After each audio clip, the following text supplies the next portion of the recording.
Fala pessoas, tudo bem? Vamos lá, seguindo no locomotor, esse nosso sábado de carnaval maravilhoso, todo mundo em casa. Então vamos em frente, tá? Só para lembrar, a gente começou a discutir o sistema locomotor e na aula anterior, né, mais introdutória, vou deixar o vídeo no final para quem quiser reassistir ou quem ainda não assistiu. Tá? A gente apresentou alguns conceitos importantes. Né? O papel do sistema locomotor, né, a sua divisão em componente ativo através do sistema muscular, o componente passivo através das articulações e do sistema esquelético. Tá? Depois a diferenciação entre musculatura estriada cardíaca, estriada esquelética e a musculatura lisa. Tá? O uso da nomenclatura, né, através do que é miofibrila, né, que é a fibra muscular em si. Né? Lembra que as células, principalmente as esqueléticas, que são o foco principal da nossa discussão, elas tendem a formar células polinucleadas, né? Sincícios, elas se fundem durante o desenvolvimento. Tá? Então você vai ter que elas têm uma membrana única, que é o sarcolema, que vai formar a estrutura de composição. O sarcoplasma, que é o citoplasma, que é o meio interno. Né? O citossol celular. E o retículo sarcoplasmático, que vai ser principalmente a fonte de armazenamento de cálcio, que é extremamente importante na contração, tá? Que é o que a gente vai ver na outra aula. Bom, aí depois falei de características específicas, né? A importância dos tendões, fazendo a fixação do osso, do músculo ao osso, né, ou a outros órgãos, mas principalmente ao osso, e como que isso vai ser importante na realização do movimento de alavanca, né, para o deslocamento. A gente viu o papel do tecido conjuntivo, né, através da formação de redes fibrosas muito ricas em colágeno para fazer a compactação do músculo e por aí vai indo. Tá? Recomendo rever a aula anterior. Bom, hoje a gente vai avançar na organização e na diversificação das fibras musculares esqueléticas. Tá? Bom, vou fazer considerações mais fisiológicas do que histológicas, né? Porque afinal de contas aqui é morfofisiologia. Bom, as fibras em geral elas são classificadas como fibras claras ou escuras. Tá? Então, claras vão ser fibras anaeróbicas, tá? Aquelas fibras musculares que estão mais associadas à realização de atividades de grande potência e de baixa duração, certo? Uma atividade anaeróbica. Tá? Então é uma corrida rápida, um levantamento de peso, tá? Então, nesse sentido. Por quê? Porque essas fibras elas são pobres em mioglobina. Tá?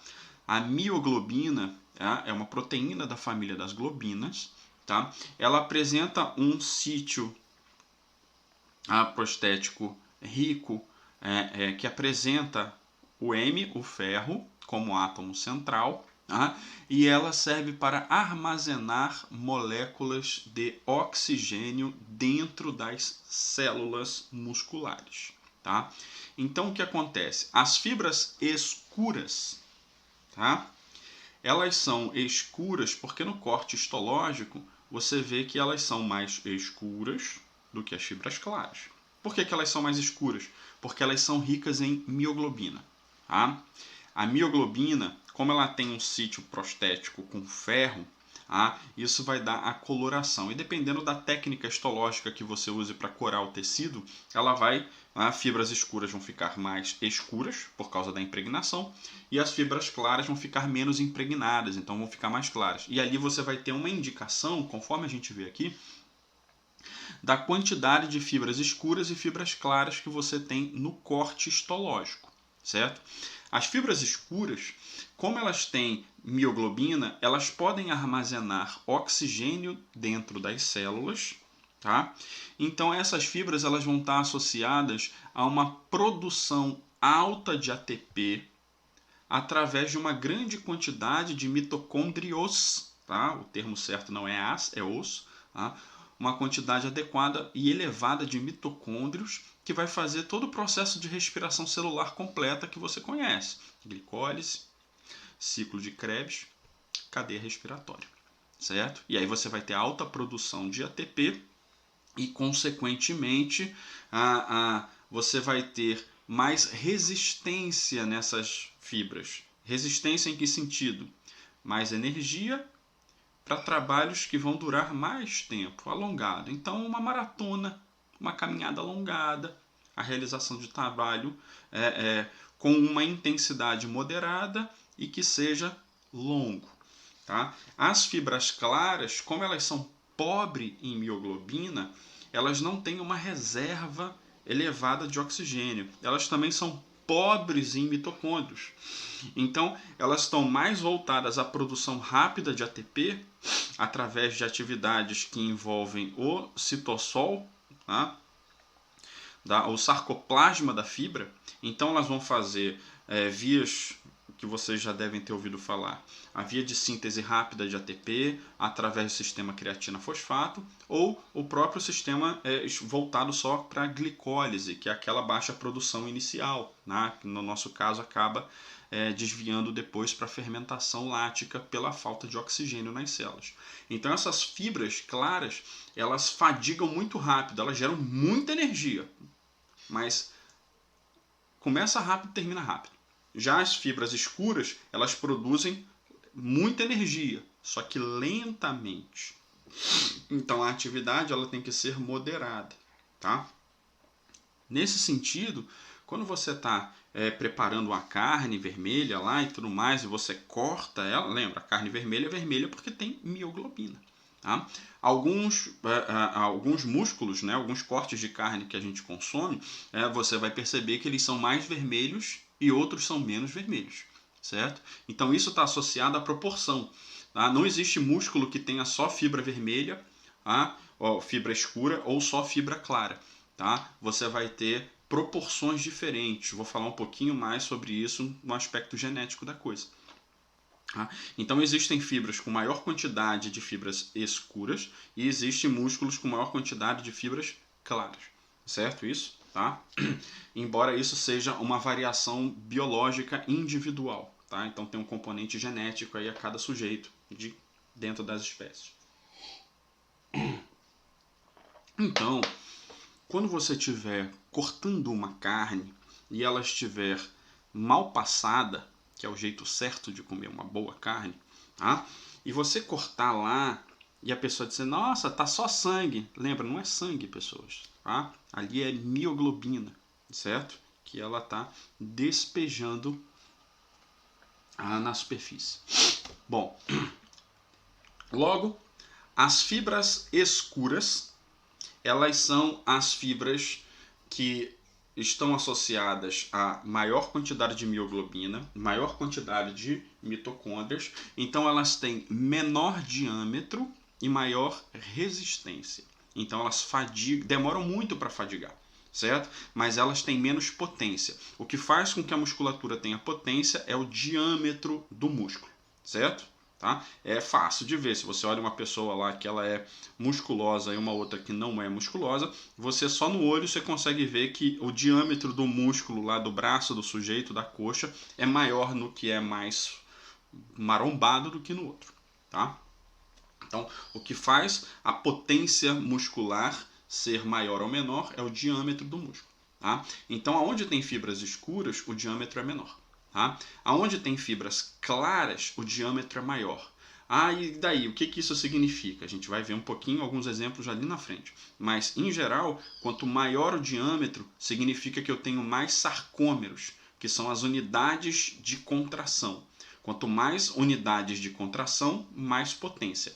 Nas fibras claras, como eu tenho uma quantidade, eu tenho um diâmetro maior, eu vou ter uma quantidade maior de unidades de contração. Então, consequentemente, eu vou ter mais potência, mas como eu tenho baixa oferta de oxigênio, baixa oferta de mitocôndrios, eu tenho menos energia disponível, então eu tenho menos resistência. São fibras que fadigam mais rápido, tá? Bom, o pessoal da histologia, eles classificam, além de fibras claras ou escuras, eles subdividem as fibras claras em duas categorias. Aquelas que têm baixíssima quantidade de mioglobina e mitocôndria e aquelas que têm apenas baixa quantidade. Então, olhando na imagem, tá, se você vê aqui fibras escuras, tá, são chamadas de fibras tipo 1. Tá? E num corte histológico colorido artificialmente, eles vão chamar de fibras vermelhas. Tá? As fibras claras são as fibras tipo 2. Tá? A fibra tipo 2A, ela é a fibra branca. Tá? É aquela que tem a menor quantidade de mioglobina e mitocôndria. E as fibras tipo 2B, elas são chamadas de fibras rosas, tá? Porque elas são intermediárias. Elas apresentam uma quantidade pequena só de mioglobina e mitocôndria, tá? Bom, então, como é que a gente entende por que um sujeito ele é mais apto para realizar uma tarefa de explosão e outros mais de resistência e outros mais de coisa nenhuma? Então se eu treinar muito, eu vou virar um velocista, tá? Uma aptidão que eu nunca tive na minha vida, ou eu vou virar um maratonista, um agente de resistência. Por que um elefante, um elefante não, vamos pegar um outro exemplo. Por que um passarinho lá da espécie tal, ela consegue fazer uma rota migratória tão gigantesca, voando, atravessando o continente? Por que um leopardo, na hora em que ele dá o bote lá, a gente vê nos documentários que ele vai só no certeiro, porque quando ele erra, ele para de correr rápido. Pois é, então são esses tipos de características. Alguns animais, como os leopardos, eles apresentam uma musculatura, uma resposta adaptativa de velocidade. Então eles são ricos em musculatura com fibras brancas, que são fibras claras, que são aquelas que geram uma alta potência muscular para que o sujeito tenha arrancada e dê o bote e tudo mais, como um velocista lá, o cara que corre 100 metros em menos de 10 segundos. Então apresenta grande quantidade de fibras claras para alcançar altas velocidades, só que isso dura pouco tempo. Certo? Para o velocista não resolve o problema, ele vai correr 100 metros só. Mas para um leopardo, ele precisa estar o mais rápido e o mais próximo possível da presa na hora que ele vai dar o bote para correr, porque se ele não vai ter mais do que alguns segundos para continuar correndo, o corpo dele vai entrar em fadiga. Tá? Por outro lado, um passarinho lá que faz a rota migratória, atravessa o continente da América do Norte, vai até São Paulo, na América do Sul, depois volta e tudo mais. Como que ele faz isso num intervalo de tempo até de poucos meses? Um bicho tão pequeno. Bom, ele vai apresentar uma grande quantidade de fibras vermelhas, fibras escuras, fibras de pouca fadiga, além de estratégias de usar massas de ar para fazer deslocamento. Tá? Então, são animais com características adaptativas diferentes. Tá? No nosso caso, por que um sujeito ele tem aptidão para alta potência e o outro para baixa potência, tá? Para resistência? Bom, isso está associado a um componente genético. Tá? Todos nós temos fibras brancas, fibras rosas e vermelhas, ou, simplificando, fibras claras e escuras em tudo quanto é músculo. Certo? Só que a gente vai ter proporções diferentes. Um estudo de 2003 aqui, ele fez essa revelação. Então, os sujeitos que são atletas de elite, em comparação com atletas de final de semana, os atletas de elite, eles apresentam muito mais fibras brancas, que são as fibras de potência, do que os atletas não treinados. certo? Os atletas não, os sedentários, os eu, tá? Então, aqui o exemplo aqui, eles fizeram a coleta de material, a biópsia, tá? Para contagem no gastrocnêmio, que é o músculo da panturrilha, tá? Então, o que que você tem aqui? O sujeito de elite, ele é direcionado para realizar uma tarefa que ele tem aptidão biológica para executar. Não é que nem quando a gente está na escola, eu quero ser velocista na prova da educação física. Por quê? Porque eu gosto, que eu acho legal, certo? Um atleta não. Ele tem um potencial que é diagnosticado, que é descoberto, e ele vai ser direcionado para aquele tipo de prova. Então você nota aqui, tá, que o indivíduo ele apresenta lá 2,5 vezes praticamente mais fibras de explosão, tá, nas provas de velocidade do que um sujeito não treinado, tá? Bom, quando você faz um treinamento para isso, aí antes algumas pessoas acreditam assim, pelo senso comum, mas se eu treinar, se eu for para academia e eu treinar, fizer um treinamento de explosão, né? Ou se eu fizer um treinamento de corrida explosiva e tudo mais, todo um treinamento bonitinho, eu vou transformar as minhas fibras escuras em fibras claras. E aí eu vou ser um atleta de velocidade. Ou então eu posso fazer o contrário.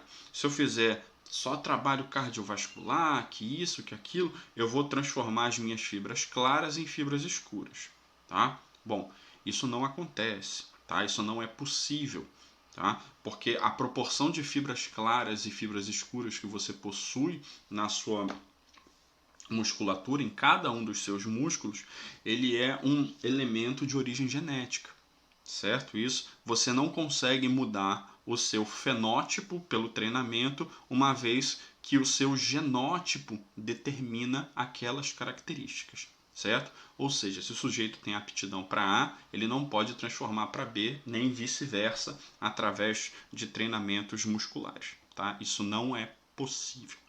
Bom, uma outra questão importante de alguns trabalhos nas últimas décadas, eles indicam que tanto homens quanto mulheres na nossa espécie e alguns outros trabalhos também com outras espécies de mamíferos, que foram feitos anteriormente, indicam que tanto machos quanto fêmeas apresentam padrão similar de distribuição de fibras. Ou seja, o homem tem mais fibra branca do que fibra escura, e a mulher tem mais dessa do que daquela. Não, é tudo proporcional, certo?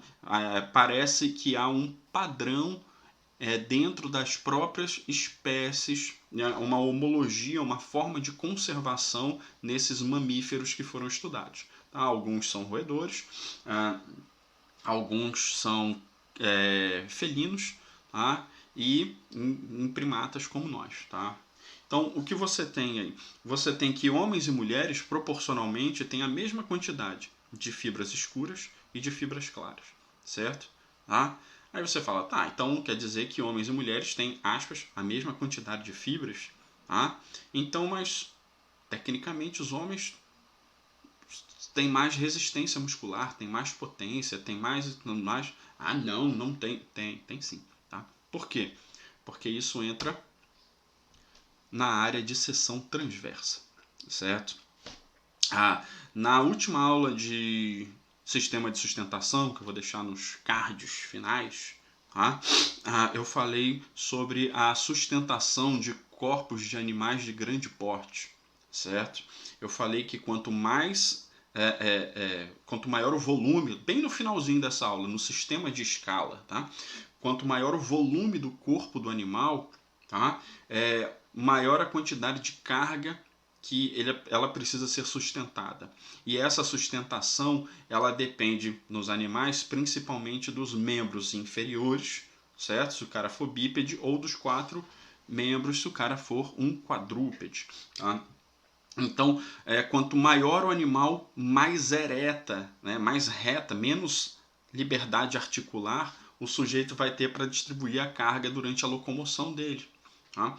Então tem até um exemplo lá, o esquilinho lá, em relação a um gigantossauro lá, um dinossauro daqueles dos grandões. Tá? Então, enquanto o dinossauro ele tem as patas plenamente eretas, 4, tá? O esquilo ele tem as patas mais articuladas, né? O corpo mais dobradinho lá nas patas, porque a quantidade de cargas a serem distribuídas, tá? Para suportar pela carga no corpo é menor. Tá? Então, o suporte de carga, né, do corpo ela está diretamente relacionada à área de seção transversa. Tá? É como se você fizesse um corte horizontal, né, um corte transversal de ponta a ponta no membro, certo? Tá? Imagina você cortando a perna, certo? De ponta a ponta e ali olhando, certo? Aí você vai ver na altura da coxa, você vai ver a musculatura toda, os ossos, o osso, principalmente ali o fêmur, vai estar visível no teu corte e tudo mais. Então o que acontece? Quanto maior o diâmetro daquilo ali, mais quanto maior o diâmetro muscular, maior vai ser o diâmetro das fibras musculares que formam aquele músculo. Lembra, homens e mulheres tendem a ter a mesma quantidade de fibras, mas homens apresentam fibras com mais diâmetro que mulheres. E eu falei agora há pouco, quanto maior o diâmetro, maior a quantidade de unidades de contração, os sarcômeros. Então, quanto mais sarcômero você tiver, mais potência você vai ter. Então, quando você avalia aqui no quadro, tá? As fibras tipo 1, que são as fibras escuras, ó, homens tendem a apresentar 7,5 aqui, micrômetros quadrados, enquanto que mulheres 4,7. Certo? Então você tem uma diferença aqui estatística razoável aqui. Ele está mostrando aqui embaixo o valor de P. Tá? Nas fibras tipo 2, que são as fibras de potência, certo? Homens tendem a ter 11,398 micrômetros quadrados, enquanto que mulheres 5,01. Tá? Então aqui a diferença é mais do que o dobro. Tá? Então o que a gente tem? Você tem que a quantidade de fibras é igual, mas geneticamente, né, genotipicamente, os homens tendem a ter uma característica de diâmetro maior que resulta em trabalho de potência maior, tá? E trabalho de resistência também. Bom, e como que você pode fazer com que você aumente a potência muscular, certo? Tanto homens quanto mulheres, tá? Bom, isso pode acontecer através de treinamento para hipertrofia muscular. Tá? A hipertrofia muscular ela é uma resposta fisiológica adaptativa resultante da exposição do corpo ao estresse. Como o estresse? Bom, se você começa a ir lá numa academia, tá? E você começa adequadamente com um profissional te monitorando, te orientando e fazendo tudo direitinho sem ser da sua cabeça, e o profissional for bom, tá? Ele vai fazer lá, olha, você vai fazer esse aqui tantas vezes, 3 vezes de 10, de 15, isso aqui, puxa essa carga, nessa velocidade, nessa repetição, nessa isso. Depois você vai para esse aparelho, depois para esse, para trabalhar conjuntos musculares diferentes, né? Bom, o que acontece? O seu corpo, entre aspas, não está acostumado a esse estresse todo que você está fazendo. Mexe aqui, mexe aqui. Pessoal, exercitar é estressar o corpo. Estresse é ruim, tá falando mal de exercício? Não, muito pelo contrário. Que o corpo ele só vai responder positivamente, vai melhorar a resistência, tá? Se você estressar ele. Então fazer exercício é estressar. E estressar, nesse caso, é bom. Tá? Então, quanto mais você faz os exercícios, obviamente isso não é da noite para o dia, né? Por isso que no início a pessoa sofre, sente dor, porque produz ácido lático pra caramba e cristaliza e tudo mais. E dói. Tá? Mas conforme você vai repetindo isso, tá? Isso vai gerar um processo de resposta celular, tende a gerar uma resposta inflamatória, dolorosa, inicial, mas com o tempo, e não demora muito, tá? O corpo ele vai provocando respostas adaptativas para compensar o estresse que você está causando. Aí 3 vezes por semana o sujeito faz aqueles exercícios ali, tá? Aí depois de 1,5 semana, 2 semanas e meia, tá? A resposta adaptativa do corpo é, porra, esse cara aqui, ele fica estressando a gente, porra. A gente pega esse negócio, um monte de carga aqui e tudo mais. Qual é a resposta adaptativa resultante?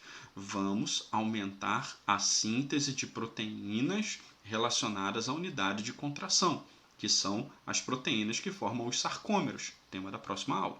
Então, como é que isso vai acontecer? Quanto mais você estressa com a realização do exercício, mais você tem um desvio metabólico do tipo anabolismo natural, efeito anabolizante natural, que vai induzir o aumento de síntese de proteínas de sarcômero. Lembra, você tem lá as suas fibras.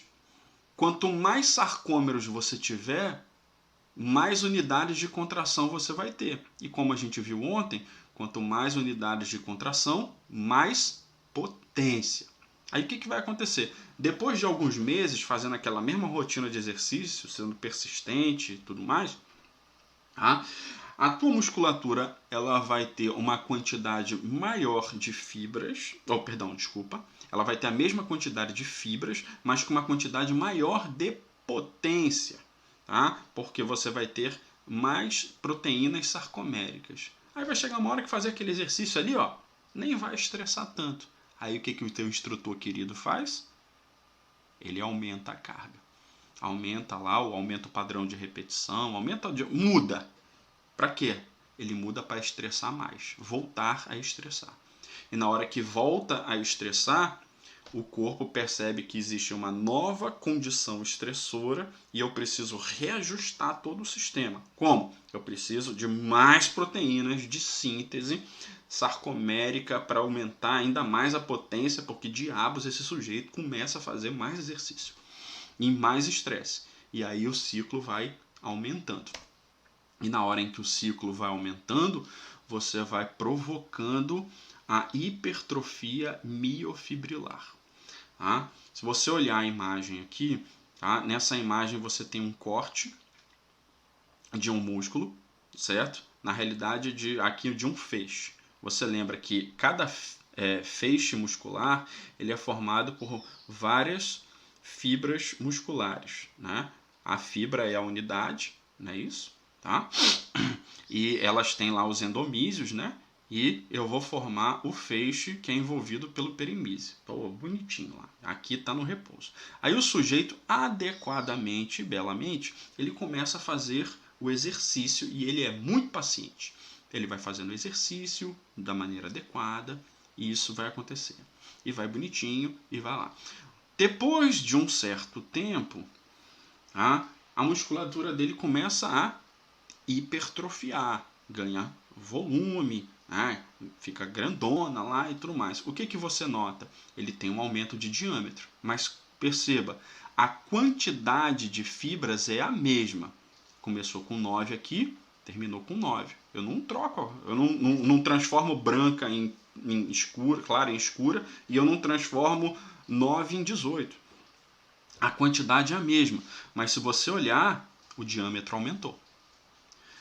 E na hora em que o diâmetro aumenta aqui, ó, esse diâmetro ele aumentou porque ele está fornecendo para você uma quantidade maior de proteínas sarcoméricas. E além do diâmetro aumentar, isso vai fazer com que a estrutura do sarcoplasma ela acumule mais nutrientes, mais líquido. Então você aumenta a potência e aumenta o volume, certo? E aí você fica lá mais fortão, tá? O sujeito que trapaceia o sistema, o que ele faz? Ele toma anabolizante para acelerar o processo. Só que o anabolizante, sem exercício de estresse e potência na proporção adequada, o sujeito que quer encurtar o tempo, vai fazer com que a musculatura ela aumente em volume, aumente na retenção, mas isso não aumenta em potência. Por quê? porque o trabalho de potência ele só aumenta pela indução do estresse da realização do exercício de resistência. Então o que acontece aqui? O sujeito fica todo inchado lá, mas ele não tem definição e ele não tem potência. Certo isso? Bom, então essa é a nossa discussão de hoje. Tá?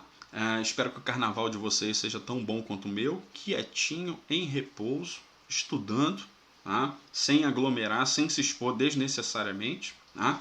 E até a próxima aula. Grande abraço.